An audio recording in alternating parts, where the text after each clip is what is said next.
ऐसे में हर घर तिरंगा जिसका ये चौथा वर्ष प्रारंभ हो रहा है, उसी में स्वदेशी की भावना और इस बार स्वच्छता का थीम के आधार पर ये हर घर तिरंगा अभियान चलने वाला है। इसके आधार पर हम अपने उस पुरानी भावना के आधार पर जब आज़ादी के पूर्व क्रांतिकारियों ने, स्वतंत्रता सेनानियों ने, आम नागरिकों ने संघर्ष करके देश को आज़ाद कराया, लेकिन ये भोपाल रियासत हमको याद भी दिलाती है यहाँ तिरंगे का ज़्यादा ही महत्व है।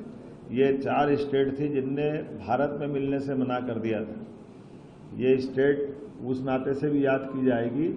जिनने पाकिस्तान से, यहाँ के राजा नवाब ने पाकिस्तान से मिलने की बात कही थी, लेकिन यहाँ के नागरिकों का संघर्ष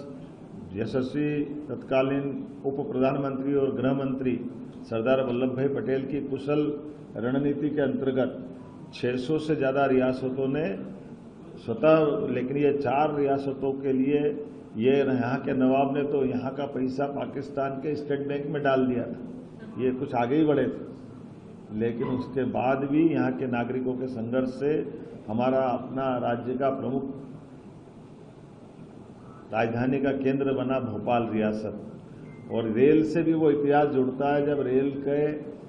यहाँ की नवाब तत्कालीन बेगम साहिबा ने पहली बार 40 लाख रुपए से अंग्रेजों को उधार दे करके रेल नेटवर्क खड़ा कराया था, जिसके आधार पर नर्मदा नदी को पार करने का रास्ता बना, जो दक्षिण भारत के लिए दिल्ली से दक्षिण का रास्ता खुला। इसके पहले यहाँ से सीधे दक्षिण जाने के लिए कोई मार्ग नहीं था, तो ये रेल नेटवर्क हमको वो भी याद दिलाता है। इसलिए रेल को इससे जोड़ करके हमने तिरंगे की इस यात्रा को इस नाते से भी खास रूप से जोड़ा है। इस बार ये तिरंगा अभियान, जिसका पहला चरण 2 से 8 अगस्त तक होने वाला, दूसरा 9 से 12, तीसरा 13 से 15 होने वाला है। हम इस अभियान के अंतर्गत ऑपरेशन सिंदूर में भारतीय सैन्य बलों के महान वीरतापूर्ण कार्यों को स्मरण कराने, सशस्त्र और पुलिस बल को कृतज्ञता ज्ञापित करते हुए आम जन की ओर से हम इनको राखियां भेजते हुए भी अभियान चलाने का निर्णय कर रहे हैं कि मध्य प्रदेश सरकार, हमारे सभी सशस्त्र बलों, सेना और सबने जो इसमें अपना योगदान दिया, ये हमारी राष्ट्रीय एकता के लिए भी महत्व का त्यौहार है।